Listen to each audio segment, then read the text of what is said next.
Dear all of my students, let's continue today with the material related to chapter 17, which is the human resource security.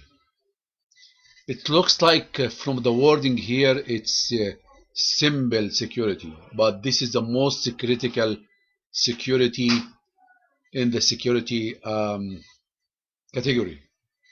You know why? Because when we talk about security, then we talk about the security behavior or the human factor. Anything you have a human factor, then you couldn't measure. Then when we talk about the human factor, then we can say employee behavior is a critical concern in ensuring the security of computer system and information assets. Here it is. Then when we talk about the human resource security, then we deal with the human factor. Then when we deal the human factor, then this is a critical behavior. That's why we said that employee behavior is a critical concern in ensuring the security computer system and information assets. From that sentence here, we said that principal problems associated with employee behavior are, you have employee behavior, then from that employee behavior you have a problem, principal problem with that employee behavior. Then we talk about the error and omissions, fraud, and action by disgruntled employee. These three problems here is a critical for the human resource security. Let's go back when we talk about the human resource security, then we start to talk about security awareness training and education. Security awareness training and education, it's related to the employee. Awareness of the employee, training of the employee, and education of the employee to protect ourselves against any unexpected behavior or the behavior of the employee which may affect the security of our infrastructure. When you talk about security awareness training and education, then the topic of security awareness training and education, because it's important, it's mentioned permanently in a number of standard and standard related documents, including ISO, which is International Standard Organization 2702, Code of Practice for Information Security Management. And also it's included in the NIST, National Institute of Standard and Technology, Special Publication 800-100, Information Security Handbook, a guide for manager. Then, due to the importance of the human resource security and related awareness, training, and education for the human, then it's coming into the standard documentation for the ISO and NIST. Through this chapter, we will talk with each other, or we try to cover material related to the security awareness training and education, which is sorry, it's coming here.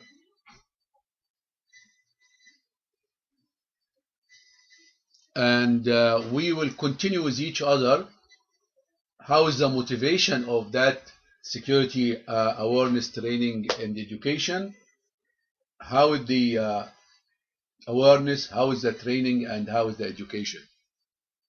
And also we will continue with the employment practice and policy, how the practice and policy for the employee, which is coming in a sequence during the hiring process.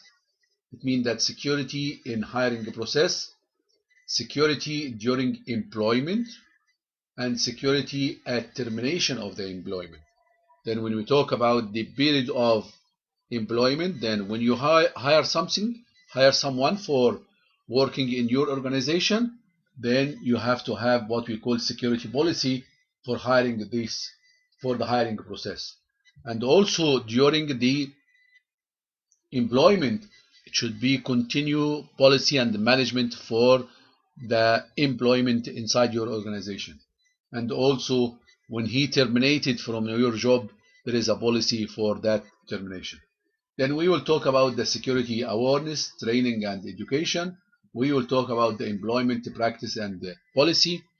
And we will continue with each other for the security of the email and internet use policy, because it should be a policy for the employment inside your organization using the email and connected to the internet.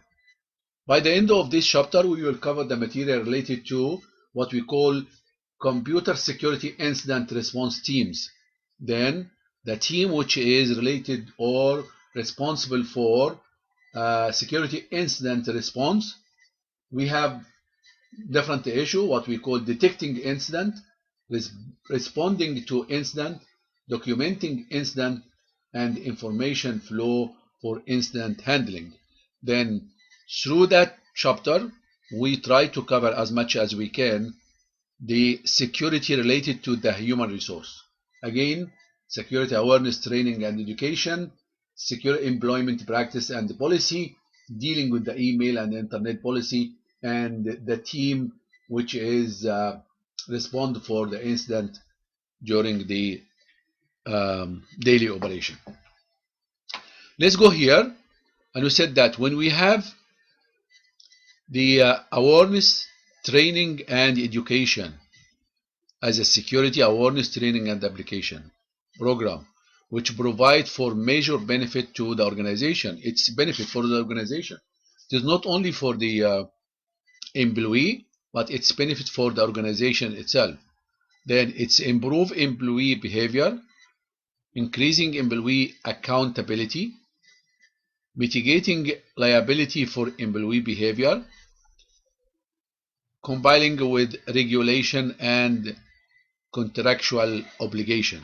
It means that when you have these three security issues for the employee, then you get a benefit behind that issues. Then let's go with each other about what's awareness, and then what is training, and then what's education, because each one in sequence is important for our organization. Then go here with the what we call awareness. We talk about how to seek informed or inform and focus an employee's attention on a security issue within the organization. Mean the awareness, how to make awareness for the employee. Take attention for the employee on the security issues related within the organization. Aware of their responsibilities for maintaining security and the restriction on their action. Mean that there is a how to maintain the security, then you have to go through the policy and restriction of the action inside the organization. User understand the importance of security for the well-being of the organization. Yes, the employee should understand that the security is important and critical for the well-being of the organization. And also, when you go with the program must be tailored to the need of the organization and target audience. It means that the security policy for the human resource for one company is different from another company. Then the program for the awareness to be tailored should be tailored to the need of the organization and target audience inside the organization. Must continually promote the security message to employee in a variety of ways. It means that it is not only one time, it's all continuously promote the security message to the employee in a variety of ways. I should provide the security awareness policy document to all employees. It means that also if the awareness is oral, should be also documented and should be available for the employee. When you go for the second one, which is the education or training here, then the training should be matched with the different level of the employee inside.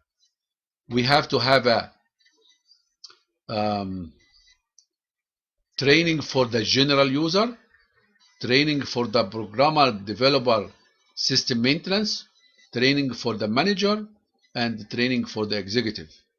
Then the training or security training designed to teach people the skills to perform their information system related tasks more securely than what people should do and how they should do it. Let's go here. Then general user focus is on good computer security practice. Just introductory here. Programmer, developer, system maintenance, develop security mindset in the developer. Manager, how to make trade-off involving security risk, cost, and benefits. Executive, risk management goal and measurement leadership. Then for each level of the employee inside should be a level of training related to that level of employee. When you go with the education here, this is the education or the security on the education for the employee. Then most in-depth program. Then we start by awareness, then go with the training, then the deeply or in-depth program is the education, targeted at security professional whose job require expertise in security. Mean that it's the education looks like bachelor degree or master degree or doctoral degree in the security. This is targeted to the people who is professional job required expertise in security. Fits into employee career development category, often provided by outside source, looks like in the college courses, a specialized training program dedicated for the employee. When we come here to that point, when we talk about employee practice and policy, it means that we are dealing with the employee during the hiring, then we have security in the hiring process, and we have security during the employment, and we have security when terminating of employment. Then each level here, then security in the hiring process, we have objective for that one, to ensure that employee, contractors, or third-party user understand their responsibility and are suitable for roles they are considered for, and to reduce the risk of theft, fraud, or misuse of facility. Then the objective of the security, which is during the hiring, just to make sure that the employee, contractor, or third party understand the responsibility. Need appropriate background check and screening. Investigate accuracy of details. This is the second items here. For highly sensitive position, have an investigation agency to a background check, criminal record, and credit check. Then all of these, which is before you go with the organization, which need high security, secure employee, and have sensitive information dealing with. During the employment here also, objective with the respect to the current employee, which ensure that employee, contractor, and third party user are aware of information security threats and concern and their responsibility and the liability with information security, are equipped to support the organization's security policy in their work, reduce the risk of human error.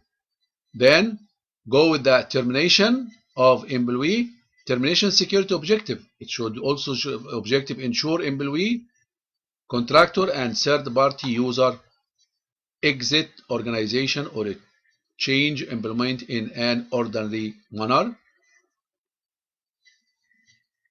The return of all equipment and removal of all access rights are completed.